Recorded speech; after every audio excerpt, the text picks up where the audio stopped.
6:30 in the morning, March 10th, 1906. The Courrières coal mines, in the Pas de Calais, in the north of France. In the next 60 seconds, an explosion 1,000 feet underground is going to kill more people than any mining disaster in the history of Europe, before or since. 1,100 men and boys. The exact figure the inquiry will settle on is 1,099. Some of them are 14 years old. Nearly 1,800 are down there when it happens. By the end of the day, 600 of them are still alive and above ground, and no one can quite explain why they were the lucky ones. This is not their story. This is the story of 13 men who were not lucky, who were not rescued, who the company sealed underground and, on paper, gave up for dead. 2 of them are brothers. Charles Pruvost is 40 years old. Somewhere in the same black seam is his younger brother Anselm. Neither of them is going to see the sun for 20 days. By the end of this video, you'll understand exactly what those 20 days took out of a human body. The bark they stripped off the tunnel beams and chewed, the dead horse they cut apart in the dark, the water they licked off the walls, and you'll understand the part that should genuinely disturb you. The thing that saved them in the end was not a rescue party. It was that they refused to lie down and wait for one, because the rescue had already stopped coming. To understand what happened under Courrières, you have to understand what Courrières was. It was not one mine. It was a company, the Compagnie des Mines de Courrières, and it was one of the largest coal operations in France. A spread of pits sunk into the flat gray farmlands south of Lille. Pit number 2, pit number 3, pit number 4, number 10, shafts driven straight down through the earth, and then from the bottom of each one, tunnels, galleries, they called them, running out for miles in every direction following the coal. 110 kilometers of them. 68 miles of tunnel under the fields, most of it barely tall enough to stand in. The men who went down were called, by their jobs, in a language of work that has almost completely died out. The heveurs, the hewers, cut at the coal face on their knees, and the youngest of them, the boys, had their own word, galabots. A galabot was a mine child. He might be 13. He hauled, he pushed the coal carts, he tended the pit ponies that lived their whole lives underground and went blind in the dark. In 1906, in the north of France, this was a normal first job for a boy who would otherwise not eat. They worked by the light of open flame, small lamps with a naked wick. And this is the first thing your modern body needs to understand, because it is the thing that killed them. A coal mine is full of gas. The miners had a word for it. Fire damp. It seeped out of the coal itself, out of the cut face, out of cracks in the rock, an invisible, odorless gas that pooled along the roof of the galleries where the air didn't move. Fire damp is methane. The same gas that runs to your stove through a pipe, except here it had no smell added to warn anyone, and it was sitting in an enclosed space 1,000 feet down, next to hundreds of open flames. And there was a second danger, quieter, that almost nobody outside mining understood yet. Coal dust, the fine black powder that coated every surface of every gallery that the men breathed all day. For most of the 19th century, engineers argued about whether coal dust could burn on its own. By 1906, the answer was becoming horribly clear. Suspended in the air in a fine enough cloud, coal dust doesn't just burn, it detonates. A small flame front can throw more dust into the air ahead of it, which ignites, which throws more dust. A wave of fire that feeds itself and accelerates down a tunnel faster than a man can turn around. Courrières was 110 kilometers of tunnel, lined floor to ceiling with fuel, ventilated by flame. The day before the disaster on March 9th, a fire was discovered burning underground in one of the seams. The men tried to wall it off to seal the section and starve it of air. They went home that night believing it was contained. At 6 in the morning on the 10th, Charles Pruvost went down as he had gone down most mornings of his adult life. You get into a cage, an iron lift, and you drop. Not gently. The descent takes a couple of minutes, and your ears pop and the daylight overhead shrinks to a coin, and then to nothing. At the bottom it is warm, and close, and completely dark except for the flame you carry. You walk, bent over, sometimes for half an hour, to reach the face where you'll spend the next 10 hours. The air gets thicker the further you go from the shaft. Somewhere out along those galleries that morning in the dark was his younger brother. Charles had done this thousands of times. That was the trap. Everything that was about to happen to him would happen precisely because he was where a working man was supposed to be, doing what a working man was supposed to do, at 6:30 in the morning. At 6:34, the walled-off fire from the day before reached the fire damp. We don't know the exact trigger with certainty, and I'm going to be honest about that, because the men who investigated it were honest about it. The General Inspector of Mines, after months of work, wrote that the precise cause of the Courrières catastrophe could not be determined with absolute certainty. It was gas, and it was dust, and it was flame. Whether the first spark came from the sealed fire breaking loose, or a blasting charge, or a lamp, the earth did not leave a witness. What we know is what it did. The blast tore through the galleries in every direction at once.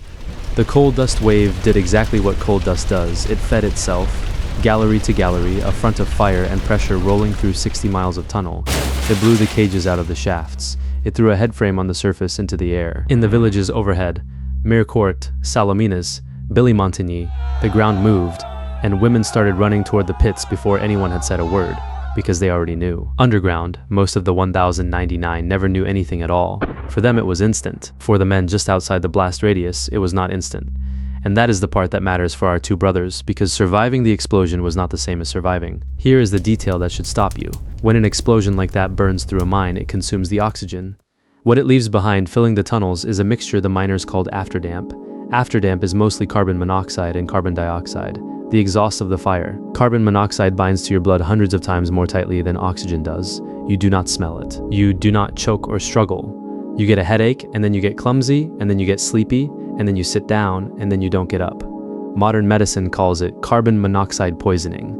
The miners just called it the damp, and they knew it killed more men after an explosion than the explosion itself. So picture the situation of a man like Charles Pruvost at 6:35 in the morning.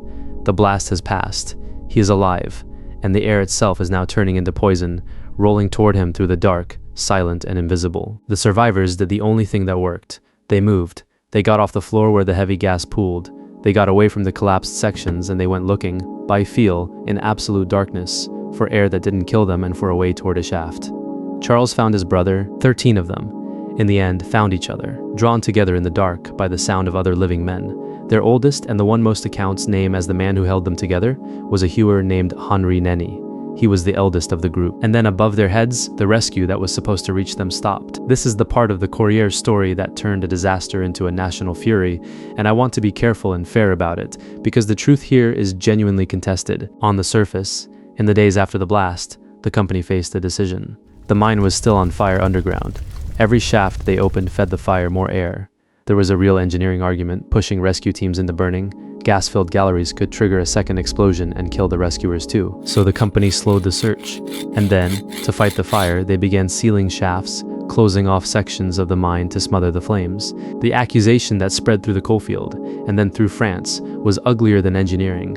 It was that the Compagnie des Mines de Courrières sealed those shafts to save the coal, that a burning seam is a ruined seam, and that the company chose to protect the value of the mine while men might still be alive inside it. I have to tell you what modern historians actually think, not just what makes the better story.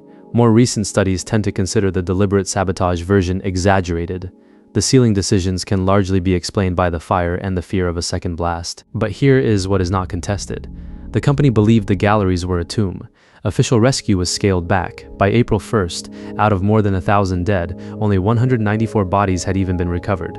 On paper, the men still down there were not people to be saved, they were losses to be accounted. And there is one fact that made the fury impossible to answer. France in 1906 did not have a professional mine rescue service. There were no trained, equipped teams whose job was to go into a poisoned mine and bring men out. The teams that finally arrived with proper breathing apparatus, sealed sets that let a man walk into afterdamp and keep breathing clean air, came from Germany, from the Westphalian coalfields. The French rescue effort at Europe's worst mine disaster depended, in part, on foreigners arriving by train with equipment France had not bothered to build. Underground, of course, Charles and Anselme Pruvost knew none of this. They only knew that no one was coming, so they walked not toward anything they could see, because there was nothing to see. Total, absolute darkness, the kind you never experience on the surface even on the blackest night. They navigated by touch, by memory of galleries they'd worked for years, by feeling the direction of the air. And the mine fought them the entire way. Roof falls blocking the routes they knew, dead ends where a tunnel had collapsed, pockets of that silent afterdamp, sitting in the low ground waiting for them to walk in. They wandered over those weeks through something like 20 miles of broken tunnel, and they starved. This is where the arithmetic of survival gets its own vocabulary, and every item on the list is real. For the first days they ate the bark. The galleries were held up by timber props, pit props, wooden beams, and the men stripped the bark off them and chewed it for something, anything, to put in their stomachs. When they found a store of hay and oats meant for the pit ponies, they ate that. And then there was the horse. One of the pit ponies had died in the disaster, down there in the dark with them. And on day 10 or so, the 13 starving men found the carcass, and they butchered it and they ate it. Raw, rotting. A mine is not cold enough to preserve meat, and they knew it, and they ate it anyway, because the alternative was to lie down and join the 1100. For water, they had one source. Water seeps through rock. It ran down the gallery walls in a thin film. drop by drop, and they put their mouths to the stone and drank it. Stop for a second and hold the shape of this. 13 men, one of them past 40, 3 of them still boys under 18, in a lightless, collapsing, poisoned maze 60 miles across, living on tree bark and a dead animal and the sweat of the rock for 20 days, while above them, in the daylight, the ledger had already written them off and the coal was being protected. That is the status inversion at the black heart of the story. The seam was an asset worth saving. The men in it were a line already crossed out. On the 20th day, March 30th, 1906, the 13 found a shaft. Not a rescue team, a shaft. They found their own way to the bottom of pit number 2 at Billy Montigny, and they made themselves known to the men working near it, and the word went up the shaft ahead of them like a current. Think about the surface at that moment. It is 3 weeks after the disaster. The funerals are long over. The strike has already begun. The families of the missing have been told, in every way that matters, that their men are gone, and then a signal comes up from pit 2 that there are living men at the bottom of it. They came up in the cage the same way they had gone down 20 days before. Blinking, skeletal, blackened, alive. 13 men the entire nation had buried, and it was not quite over. 5 days later, on April 4th, day 25, a 14th survivor was found. A miner named Auguste Berthaud, alone at pit number 4. He was found by the German rescue teams, the ones with the breathing apparatus, still working the poisoned galleries the French had no equipment to enter. France gave the survivors medals. The 2 eldest, Henri Nenny and Charles Pruvost, are vessel. The older brother, who came out of the dark with his younger brother beside him, received the Légion d'honneur, the country's highest order. The other 11, including the boys, received the Medal for Courage. So let me ask you the question this channel always asks. Would you have survived Courrières? And I don't mean the 20 days, though almost none of us have the body or the nerve for that. I mean the whole thing. And the honest answer is no, but not because you're softer than a French coal hewer in 1906. It's because every single thing that would keep you alive in that mine had not been invented yet, or had not been fought for yet. You would go down with an electric lamp and a methane detector that screams before the gas can reach a lethal level. Charles Pruvost went down with an open flame. If the worst happened, a trained mine rescue team would come for you in sealed breathing sets fast as a matter of law and routine. The 13 waited for teams that had to be summoned from another country. You would have an 8-hour day, an inspection regime, compensation if you were hurt, and the plain legal right to refuse work that would kill you. The 13 men of Courrières had none of that. They had bark, a dead horse, wet rock, and each other. What it took to survive Courrières was to be the kind of person for whom being written off in the dark was not the same as being finished. They out-survived their own funeral. And here's the thread that runs from that black seam straight into the world you live in. The reason France built a real mine rescue service, trained, equipped, standing teams, is Courrières. The humiliation of needing German crews to bring French miners out of a French mine did what 1,000 safety pamphlets had not. And the rage that came up out of those pits fed the largest strike in French history to that point. Tens of thousands of miners, 46,000 at its peak, and that wave of anger pushed France, that very year, to create a Ministry of Labor and to pass the law guaranteeing every worker a weekly day of rest. The breathing sets the Germans wore into the afterdamp are the direct ancestors of the apparatus a firefighter walks into a burning building with today. Courrières didn't just kill 1,100 people. It is one of the reasons the mine your electricity might still come from has a rescue team on standby, and the reason the man who cuts the coal is legally allowed to go home. 1,100 men paid for that underground.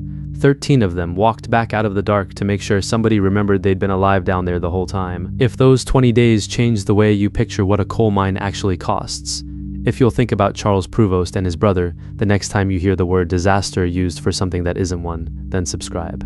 That's the whole reason this channel exists, to take the worst hours human beings ever actually lived through, minute by minute, and make sure the people who endured them don't stay buried a second time.